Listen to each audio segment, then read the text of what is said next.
வைகாசி அமாவாசையை முன்னிட்டு ராமேஸ்வரம் மற்றும் மாசாணியம்மன் கோவிலில் ஆயிரக்கணக்கான பக்தர்கள் சுவாமி தரிசனம் செய்தனர்.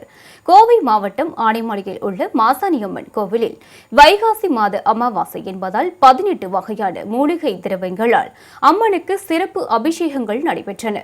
இதில் ஆயிரக்கணக்கான பக்தர்கள் நீண்ட வரிசையில் காத்திருந்து சுவாமி தரிசனம் செய்தனர்.